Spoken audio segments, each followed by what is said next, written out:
Bismillahirrahmanirrahim. Assalamualaikum warahmatullahi wabarakatuh. Perkenalkan, saya Radina Fitri, mahasiswi dari jurusan Pendidikan Agama Islam, Unit 4 semester 5.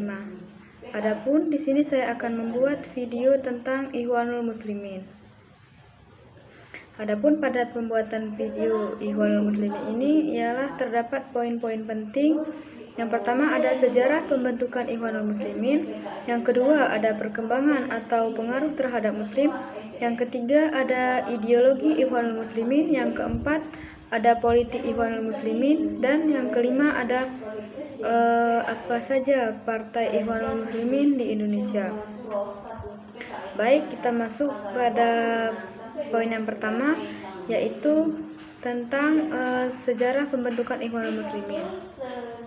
Al-Ikhwan Al-Muslimun atau yang sering kita kenal dengan Ikhwanul Muslimin adalah organisasi Islam tertua dan terbesar di Mesir. Adapun gerakan ini didirikan oleh Hasan al-Banna pada tahun 1928. Pada awalnya gerakan ini didirikan untuk menyebarkan nilai-nilai Islam. Namun dalam perkembangannya ajaran Ikhwanul Muslimin ini menyebar ke luar Mesir dan tumbuh menjadi gerakan politik. Karena ingin mengakhiri kendali kolonialisme Inggris dan memusnahkan segala pengaruh bangsa Barat di dunia, maka tujuan organisasi ini adalah untuk membentuk negara yang diatur oleh hukum syariah dengan slogan Islam adalah solusi. Kemudian Ikhwanul Muslimin ini telah mampu menyebar ke seluruh dunia. Salah satunya itu termasuk ke negara kita, yaitu negara Indonesia. Adapun penyebaran Ikhwanul Muslimin ke negara Indonesia ini melalui aktivis politik yang dipadukan dengan kegiatan amal. Adapun Ikhwanul Muslimin ini merupakan sebuah organisasi di Mesir yang mempelopori pemberian dukungan bangsa Mesir terhadap kemerdekaan Indonesia. Kemudian poin yang kedua, adapun poin yang kedua di sini ialah tentang sejarah dan perkembangan Ikhwanul Muslimin. Ikhwanul Muslimin yang berarti saudara-saudara Muslim. Organisasi ini didirikan di kota Ismailiyah, Mesir pada tahun 1928 oleh Hasan al-Banna dengan nama Jam'iyat Al-Ikhwan Al-Muslim. Pada saat itu, Hasan al-Banna didukung oleh 6 tokoh. Yang pertama ada Hafiz Abdul Hamid, yang kedua ada Ahmad Al-Khusyairi, yang ketiga ada Fuad bin Ibrahim, yang keempat ada Abdurrahman Hasbullah, yang kelima ada Ismail Inz, yang keenam ada Jaki Al-Maghribi. Kemudian 6 tokoh tersebut ingin mendedikasikan hidup dan menawarkan kekayaan mereka itu untuk kepentingan organisasi dalam penyebaran nilai-nilai Islam. Kemudian masa perkembangan Ikhwanul Muslimin ini dapat dikelompokkan kepada beberapa fase. Fase pertama atau disebut namanya itu dengan fase perintisan. Adapun dalam fase perintisan ini terjadi pada tahun 1928 sampai dengan tahun 1932. Pada fase awal ini, konsentrasi dari Ikhwanul Muslimin ini lebih tertuju pada gerakan dakwah yang universal, tidak terbatas pada kaum muslim. Jadi Hasan al-Banna dan 6 tokoh lainnya ini kemudian mendirikan sebuah kantor pusat, madrasah tanzib, berbagai sekolah ma'had, forum kajian dan ceramah, serta penerbitan majalah Al-Fatah. Kemudian saat Menteri Pendidikan ini telah memindahkan pusat Al-Ikhwanul Muslimin ke Kairo, maka gerakan dari Ikhwanul Muslimin ini semakin menyebar ke seluruh Mesir. Kemudian dilanjut dengan fase yang kedua. Adapun pada fase yang kedua ini yaitu atau sering dinamakan dengan fase pembinaan dan perkembangan. Dalam fase ini terjadi pada tahun 1932 sampai dengan 1939. Adapun pada fase ini, Hasan al-Banna ini mulai menulis surat kepada raja, perdana menteri, dan penguasa Arab lainnya. Dia mengirim ataupun menulis surat itu untuk mendorong atau mempromosikan tatanan Islam.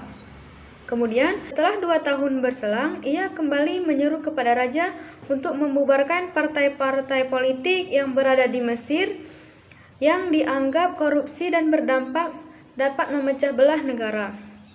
Kemudian, pada fase yang ketiga ialah fase pembinaan dan perjuangan.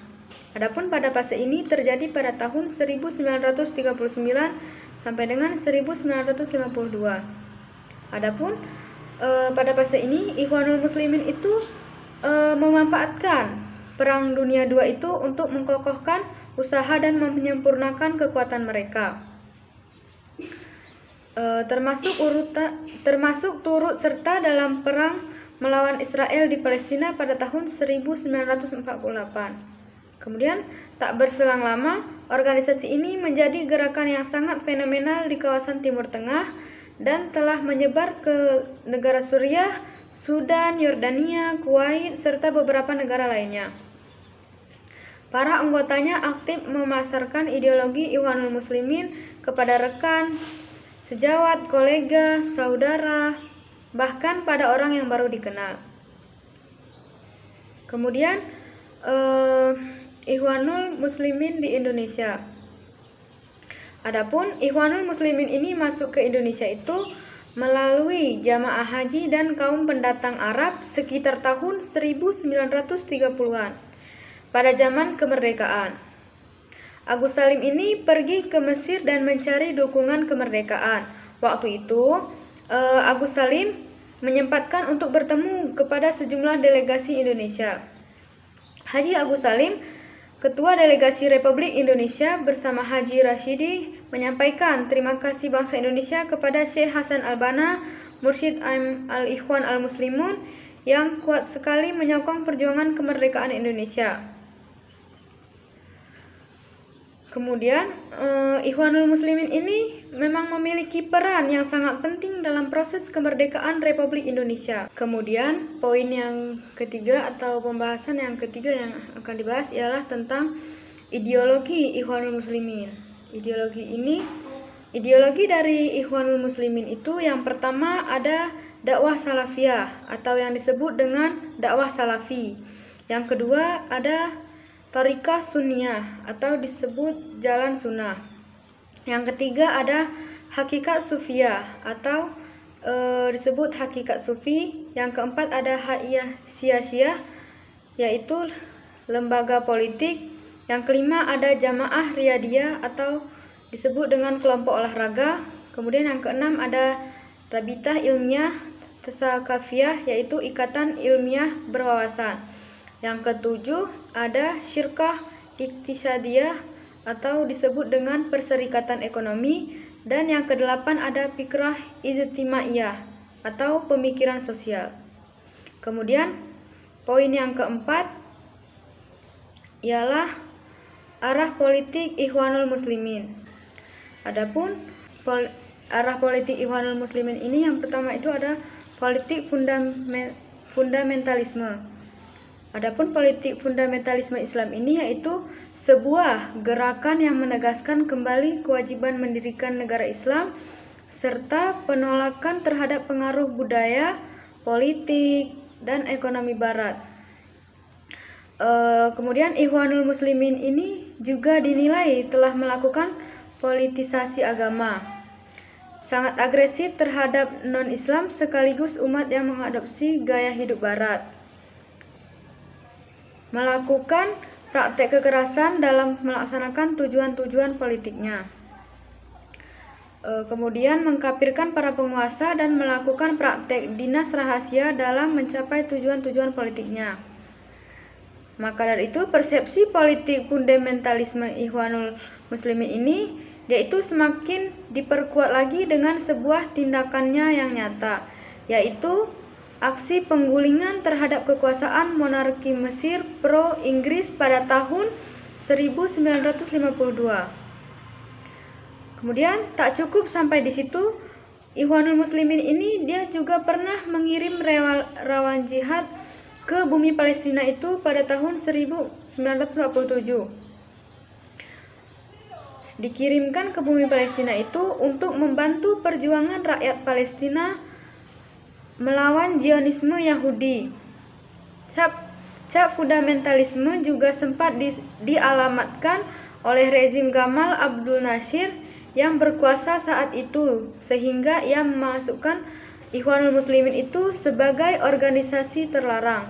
Bahkan para pemimpinnya dipenjarakan, disiksa, dan dieksekusi mati. Kemudian, poin yang kelima ialah apa Partai Ikhwanul Muslimin di Indonesia? Ada beberapa partai Ikhwanul Muslim di Indonesia. Jadi di Indonesia ini ada beberapa partai yang mendukung gerakan Ikhwanul Muslimin. Salah satunya ialah Partai Masyumi. Namun sebelum saya membahas tentang Partai Masyumi, saya akan menjelaskan bagaimana Ikhwanul Muslimin itu masuk ke Indonesia. Ikhwanul Muslimin ini kemudian semakin berkembang di Indonesia itu setelah Muhammad Nasir itu mendirikan partai yang memakai ajaran Ikhwanul Muslimin, yaitu Partai Masyumi. Adapun Partai Masyumi ini ialah partai yang kemudian dibrandel oleh Soekarno dan dilarang keberadaannya. Kemudian pada pemilu tahun 1999 itu berdiri partai yang menggunakan nama Masyumi, yaitu Partai Masyumi Baru dan Partai Politik Islam Indonesia Masyumi, atau disebut dengan PPII Masyumi. Selain itu, berdiri juga Partai Bulan Bintang, PBB, dan Partai Keadilan atau sering disebut dengan PK, yang sebelumnya telah banyak dikenal oleh jamaah atau kelompok tarbiyah. Adapun PBB itu mendeklarasikan partainya sebagai keluarga besar pendukung Masyumi. Sedangkan menurut Yusuf Al-Qaradawi, Partai Keadilan kini berganti nama menjadi Partai Keadilan Sejahtera, atau yang sering kita dengar atau yang kita ketahui itu disebut dengan PKS. Merupakan perpanjangan tangan dari gerakan Ikhwanul Muslimin Mesir yang telah mendakwahi komunitas terbaik kalangan muda intelektual yang sadar akan agama, akan negeri, dunia, dan zamannya. Namun, tulisan ulama yang kini bermukim di Qatar itu belum pernah mendapat konfirmasi dari para pengurus DPP PKS. Namun jika dilihat dari piagam deklarasi PKS dan AD atau ART PKS, PKS ini tidak pernah menyebutkan hubungannya dengan Ikhwanul Muslimin. Lalu pada pemilu tahun 2004 itu Partai Masyumi itu baru dan PPI Masyumi itu tidak dapat mengikuti pemilu lagi karena tidak lolos electoral threshold. Dan Partai Masyumi ini baru bergabung dengan Partai Persatuan Pembangunan atau yang sering disebut dengan PPP, dan PBB masih dapat terus mengikuti pemilu, sedangkan PK mengikuti pemilu 2004 setelah berganti nama menjadi Partai Keadilan Sejahtera atau yang sering kita ketahui dengan PKS. Setelah pemilu 2004, PBB itu hampir tidak bisa mengikuti pemilu 2009 karena tidak lolos electoral threshold. Kemudian pada akhirnya PBB ini bisa mengikuti pemilu itu pada tahun 2009 sebagaimana PKS dan PPP yang masih dapat terus mengikuti pemilu 2009 karena lolos electoral threshold. Jadi bisa dikatakan secara umum ini Ikhwanul Muslimin ini cukup banyak memberikan inspirasi pada organisasi-organisasi yang ada di Indonesia. Mungkin hanya ini yang dapat saya sampaikan dalam penyampaian materi pada pembuatan video hari ini. Jika ada kesalahan dan kekurangannya, saya mohon maaf. Saya akhiri dengan ucapan Assalamualaikum warahmatullahi wabarakatuh.